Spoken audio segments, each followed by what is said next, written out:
Welcome to another edition of Creative Space on Wide Bay ITV. Now today I'm really lucky and so privileged to have a local Elliot Heads artist, Debbie Bennett. Welcome Debbie. Thanks Karina. I've got to say, for a lot of viewers that may not be able to see the amazing colours, some of your artwork here is absolutely fantastic. Thank you. Now can you take us back? What was your journey into art and how did you get involved in it? I've always created, from making mud pies from when I was little to singing and dancing for the neighbours and making sets, and yeah, I've just always created. I did, after I had children, I started sewing and I started screen printing fabrics. So I started designing clothes for a shop and sold them on consignment. And that was my first sort of forte into art.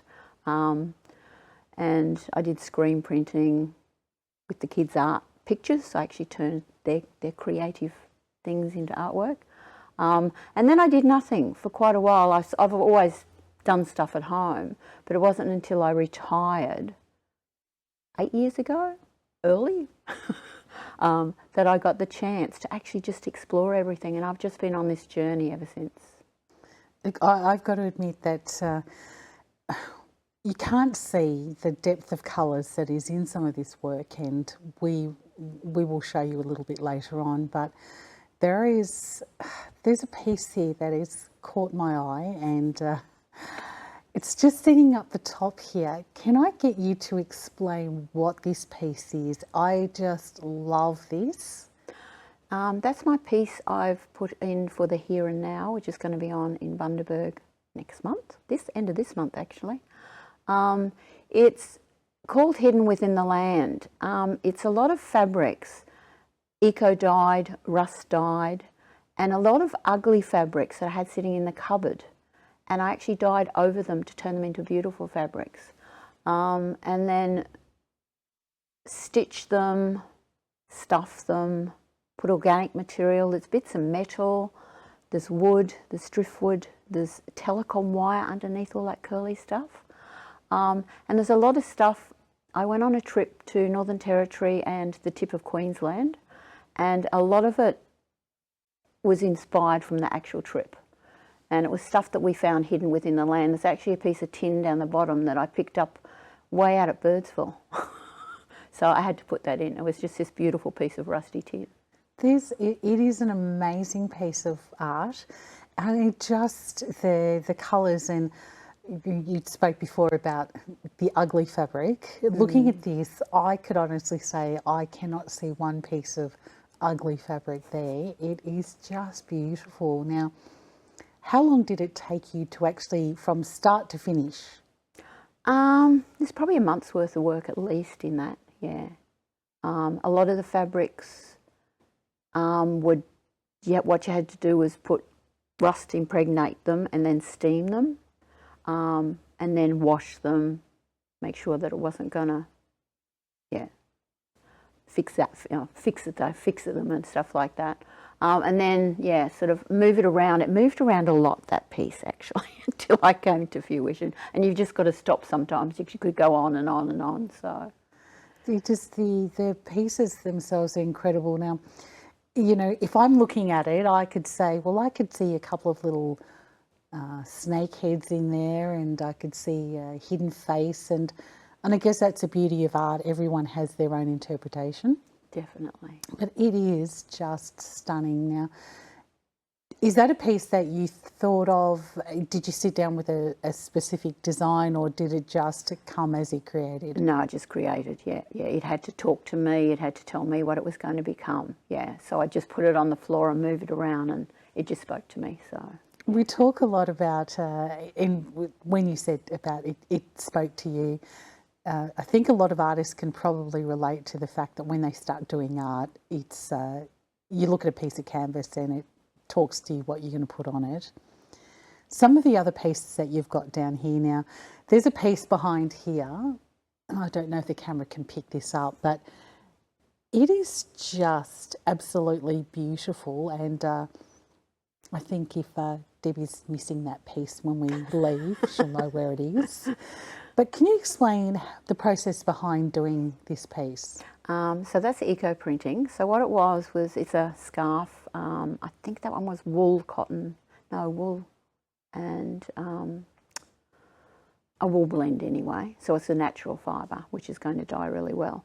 So what it is just eucalyptus leaves, the Dollar Tree leaves, folded in a certain way. You lay the leaves down, fold it up, put it in between 2 tiles, and then just wrapped string around it. Put it in a pot, boiled it for 2-3 hours with a bit of iron water.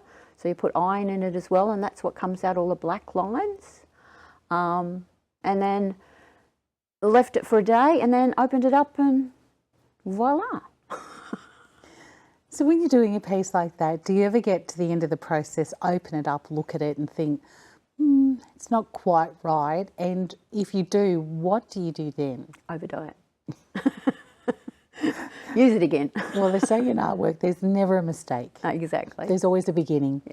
Yeah. Now, what you've done is also create some beautiful little pieces that is wearable art. So can you just explain some of the pieces that we're seeing down the front here? So I'm part of Makers Shop, Shelley Pisani's Makers, I'm trying to remember the name. Shopfront. Yeah, Makers Shopfront, yeah. So what we had to do, we were going to design pieces that could be sold. I wasn't actually heading that way, but Shelley was the one that inspired me through a residency we did at the with the macadamia industry. So I ended up making actually macadamia earrings. Yes. For those viewers who may not be aware that we've actually seen some incredible parts, and as Debbie was explaining, that part of it was the residency, creating sustainable products from the macadamia farm. Now, the earrings that you've got there, they're really cute. And the other piece that you're explaining, the colours, how do you get the colours in them? Yeah, well, I developed on with my clay, so I went on to my clay. So what I've been doing is experimenting a lot with different clays. I've got different types of clays, putting them together. Lucky I don't know much about pottery. So what I'm doing is supposed to be a mistake, but somehow it's working, so it's really good. The other thing is I'm putting stains, what's called stains, into white porcelain clay and mixing it and blending it and putting it within a piece. The other piece is like the bright orange one here. The stain is gone into a slip, so I've painted that over the top of the actual clay, and then I've cooked it from there. So, and I've started to use gold lustres and things too, which is really exciting. Now, there is a piece that we spoke a bit about before the show. This little piece here, camera probably.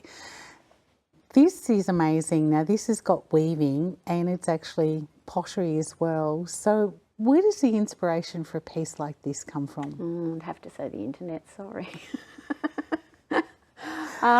And it's probably been around for years. It's a really old thing. It's turning, yeah. It's a non-functional at all, you know. It's just art, that piece. And yeah, it's just coming up with what you've got on hand and using it to make art. Yeah. It's a really interesting thing. We were talking about weaving before. Now, I can remember just before the show I asked you what got you into weaving, and you were saying your grandfather inspired you, and it was from a book that he had. Which I still have. Yeah, it's beautiful. As a kid, he used to get the wait a while vine and the bush up at Tamborine Mountain, which is a really horrible vine. It's thorny and whatever. And he'd turn them into beautiful baskets. And I used to sit there watching him weaving. And it wasn't until later on in life that I picked up weaving, and I just love it. It's a really a mindful thought process you're doing, a repetitive task. Well, it is, and it's, we're talking to you that you could probably classify it. It is one of the lost trades, and we're lucky that we do have some incredible weavers around the district as well. But it's not often you actually see the both of them incorporated into a piece of work. And I've got to say that, so I'm looking at that thinking to myself, what can I create when I go home? But I love the way that you've used colour and everything's just so, we're talking about rustic and raw. I just love that idea. The little piece that you've got at the end of the pot, how did you make that one? Okay, that one's a clay, and I've mixed the slip into it. So what I've done is I've painted slip onto newspaper, let it dry, incorporated that onto the actual the rusty clay, rolled it out, then I've sliced it up, then I've reassembled it. Yeah, and then just turned it into the one piece, and I've used the gold luster around to the edge. That was another experiment, so I'm working on that, and yeah, I'm just finding that quite fun actually. Well, your experiments seem to be doing really well now. For the viewers that may not know, can you just explain what is slip when we talk about that? Slip. So slip is liquid clay. It's got a certain thing in it that keeps it in liquid form. Slip, this actually is made with liquid clay as well. So that's actually poured into a mould. So I don't do any wheel work at all. I find hand building is my thing. So this one is white porcelain clay, and the slip, which is a liquid clay, I've put colours in, and I've rolled it around the mould, and then poured the white on top. Then you pour it out after about half an hour, and you end up with a cup, which is beautiful.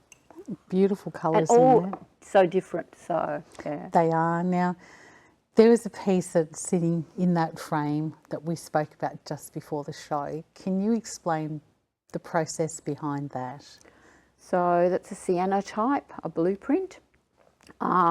It's the old, way back, I think a female actually started blueprints way back in the 1800s. So it's a photographic emulsion. You paint onto a paper, you put a positive on top of that, take it out in the sun, expose it, wash it off, and you're left with a print. So that was a feather I did on a old book, piece of page from a book. There's a lot more wet cyanotypes I've been doing now, which I'm using turmeric and chili powder and bubbles, and yeah. So with more experimentation, I'm just having a ball. Yeah. So looking at that, we were talking about turmeric before, and I said I had experimented dyeing with turmeric. So do you look at food now? I mean, I know I do. I look at food differently now. I tend to look at what can I eat and what can I use? So I guess to a lot of people, what are some of the things that you use? Avocado shells. I've got so many avocado skins and seeds. I've got a freezer full of them. Brown onion skins are beautiful. And I make inks out of them as well. And coffee. There's the purple carrot. You have to watch some of them, like purple carrot dyes really well, but the purple cabbage doesn't. And there's prep work to do too. I only use natural stuff, like I mordant all my fabrics with soy milk, which makes it adhere and keeps the dye in so it doesn't wash out again. So yeah, a lot of the dyeing is all done with food, and yeah. So just an interesting thing when you were talking about soy milk, is there a particular type, like is it just soy milk? Any soy milk. Any soy milk. Yeah. Okay, that's really interesting to know. Now there is a little piece at the back here, this beautiful little print. It's just so quirky and colourful. What are you going to do with her? Well, I've transferred this print onto a plate. So I've hand painted, which I'm doing quite a lot of, onto a plate, and it's actually in the kiln as we speak right now, having its first firing. So hopefully that will get through, and actually I'll be exhibiting that one in the Moore Park Beach Art Show, so which is on later this month. So yes. So we're talking about art shows. There's an image that that we're looking at, and I've got to admit that I love this photo. This is just amazing. If this doesn't capture a complete surprise, what was it like to win this art prize? It was wonderful. That was Sabrina Lawson's photo, by the way. I'd actually helped him set up that day, or the day before. So I'd actually seen all the calibre of everything that was going on. There was 220 people in that actual section, the easel section. I'd worked really hard on my 3D works, and put hours and hours into them. And this one piece just fell into place, and I thought, I'll put it in. That's the one that won. I was just amazed. The judge loved it so much he actually bought my piece and took it home, which was even better. But the feeling was one of the most special feelings I've ever had my entire life. It was just amazing, to be recognised in that field. So, and it was one of the first big competitions I'd ever entered. I hadn't entered anything before, apart from the local shows and the exhibition and stuff like that. So it was the first time I'd ever won anything, and I was just blown away. I have to admit that the piece that you won with was beautiful, absolutely beautiful piece. And have you ever judged before? No. I often wonder with judges, how do they separate different pieces when you might have 10 absolutely beautiful pieces in front of you? How does it get down to the last three, the winner or the runner-up or second, third? I just don't know how they do it. But he did explain that apparently something catches his eye and he walks back around and he stopped thinking about it. Well, he liked it that much, he bought it. So. That's good. So, do you know where does your artwork end up? Do you know of any pieces that have gone overseas? Not that I know of yet, no. No.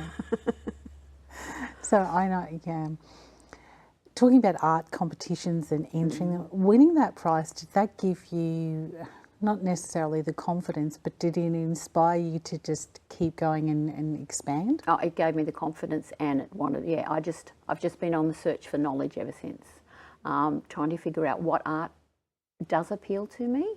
As you can tell, I do lots and lots of different art, which I don't apologise for now. I'm finding my way, and I'm finding out what I do like and what I don't like, and working up my body of work and doing lots of workshops, hoping to do residencies. That's my next plan. Going off and doing a residency somewhere would be beautiful. Not having to cook dinner, just do art. But there's a great clique up here of artists, and we on Instagram we post a lot and little snippets, and I get so much encouragement of other artists within this area. It's amazing. And we have such a diverse, we've got so many diverse artists, and as you mentioned before, you don't apologise for following different paths. And I think the one thing that I love about artists such as yourself is that you're so diverse and you're so creative and you're going down different paths. Where did the idea for wearable art come in? Probably from Shelley Pisani's The Makers thing. I was just making a functional item that could be sold. I've now created, I've got Instagram, I've got Facebook, I've created a website as well. So I'm selling on there, small amounts. And the heart just came to me. And it's so beautiful because it's a little plain thing and I can do different things on it. So I can blend clays, I can paint on it, pictures on it.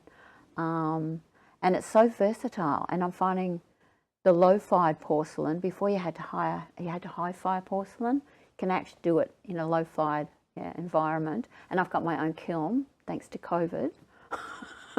I ended up getting my own kiln. So I'm experimenting with that, and it's become a simple trademark of mine, And a few of my other artists, we've spoken about COVID and how that changed the way they did art, and you were just saying that you bought a kiln for yourself because of COVID. Yeah. During that process, did you find, and I've spoken to a lot of artists that it said that had it not been for doing their art, that their mental health would have been so different. Did you find that it helped you? Definitely, yes. It was my way of expressing myself. I'm lucky that I do like my own company. I've got a little she shed out the back now, which has got my kiln and whatever, and I've got a little art room downstairs. And I just find, it it was my way of getting stuff out there. There was one thing that the Bundaberg Regional Galleries ran, which was they had a challenge. You had to take a photo every day of art, of what you were creating, and that was amazing. I put that in, and it was, I was actually travelling as well, so I was weaving and taking photos of that. I was taking photos of rusty bits of tin out in the wild, and we were allowed. That was when we were allowed to travel within Queensland. So yeah, so that art project, I forget what it was called. The daily art. Oh, it was a daily art challenge. Yes, I do remember that. Yeah. Yes, I did that for months and months, and that held me together, kept my art progressing during COVID. It was brilliant. Yeah. we spoke before about some of the inspiration for the different types of art and being part of the shop front, and I know I was doing watching a lot of the lectures and the workshops that CQ Shopfront Makers Shopfront had on as well. How important do you think that is to art, especially in areas like this? Have you found that that's made a huge difference? It has made a huge difference. It's somewhere to go for mentorship, to figure out where you want to go, how you can do it. We started having coffee mornings, our little group, which is really good. We're going, how do you do a reel and how do you do this? And just bouncing off each other. It's really lovely. So, yeah. That's the one thing that I did notice, that there's a wonderful following and a great sort of fellowship of artists in this area. I haven't seen that in other areas. Do you find galleries now? How do you go with galleries? Do you find, is it easier to get work into galleries, or do you find they're changing? Well, it's a new thing for me getting into galleries. Will be in the here and now, which wasn't, I think it was, I tried last year and I didn't get in, but I did get in this year. There's a lot of, within the mentoring, they teach you how to go about and doing things like that, what sort of galleries to approach. Yeah, so I'm only new to it myself, so I'm still feeling my way. Yeah. Well, for somebody so new to it, you've certainly done a wonderful, wonderful job. Do you go out and do you ever look at materials? So what are the materials that you use in your art that, say, are from the district? I'm lucky enough to live right in Elliot Heads and the beachfront. It's beautiful. So the she oaks there, I've done a lot of sienna type and stuff like that. I've done eco dyeing with the she oaks. Even the she oak seeds you can use as a texture on clay. What I'd love to do is start experimenting with local clays. I know there's a lady at Tambourine Mountain that does it, and using the local clays within the area to make pots from here. Yeah, so the environment we live in out here is gorgeous, because you've got the ocean, the rural, the foods, yeah. So talking about workshops earlier, so can we see a Debbie Bennett workshop coming up soon? Hopefully soon, yes. People keep asking me to start running workshops, and yeah, I'm going to start doing some little pottery workshops, very organic, because I've got my kiln at home. We can make it small, we can make it very individual, and I can do it all the cooking, you know, and get the product back to the person. And I think workshops are great because you learn so much from the people doing it. I've done one weaving workshop, which was an experiment, which was great. The girls had a fun night. So yeah, I think I need to really get in. There's a lot of things, like the eco dyeing, as people want to learn sienna type. There's, which I'd love to share. Yeah. So talking about mentorship, can you see yourself in time to come mentoring other people, and is it something you've thought about? I'd love to, actually, yeah. I haven't actually thought of it before you said that, but yeah, I'd love to mentor people and help them through, because being new to it myself, I know, yeah. Yeah, I was speaking to another artist quite some time ago, and she was saying that she would love to teach someone younger, because as she gets older, her particular craft, once she goes, there'll be no one in the district to sort of take her place and keep going. And I think that's a really important thing. And seeing some of the young emerging artists that are probably thinking, where do I go? Who do I go next? And it's a confidence thing. But I think that we're really lucky in this area that we have so many artists that are willing to share their talent. Other areas are not quite like that. Now we've got, you mentioned that you are putting some of your entries into the Moore Park Beach Arts Festival and the Here and Now. So I know that's, do you ever sort of think, oh, I'm just going to enter it and have something in mind with the design, or does the design come first and then you'll think you'll enter it? It's generally, I want to enter it, what will I enter? And I pick something. There's one, I think the Regional Art Awards was called Reframe, so I've put a piece in that. I'm yet to, that's when you take a photograph and send it in, and we're yet to see whether it's finalist. Gadiga's Art Place is doing Wide Bay Potters' 50-year anniversary. I'll be putting something in there too. And it'll probably be something different, because I've been in Wide Bay Potters I think for about 4 or 5 years. I used to belong to Childers Pottery Group. And yeah, there's a lot of diversity within there, so it'll be a really great show actually, I think. Yeah, down there. That is absolutely amazing. So where to from here? I mean, can you see yourself venturing into another type of art form, or does it just keep evolving? Oh, it just keeps evolving, I think. At the moment, I've got a few products. I've just put some stuff into the art gallery shops. So Bundaberg Art Gallery and Childers are stocking my work. They're the only people, and you can buy it online. I'm not really into making too much money from my art. I'm more getting art out accessible to people, so that they can buy a piece of art, and just enjoying the journey. I've been looking, I think I'm looking at pieces of which will end up in my bag when Dewey's not looking. But I love these. Now, these are really, you can't see the detail on them, but we will show you. These are just such a cute, funky little pair of earrings. How did you get the inspiration for them? I love the ocean. I've just been over to Lady Elliot. You couldn't keep me out of the water, so I do a lot of under the sea type things. That's made from recycled telecom wire and old Christmas lights. The little string.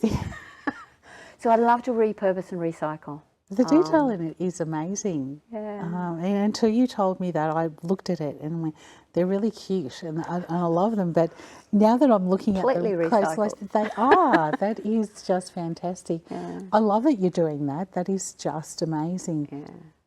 Yeah. I keep looking at that piece of work there, wondering how I'm going to get it home in my bag. You can come and see it here and now.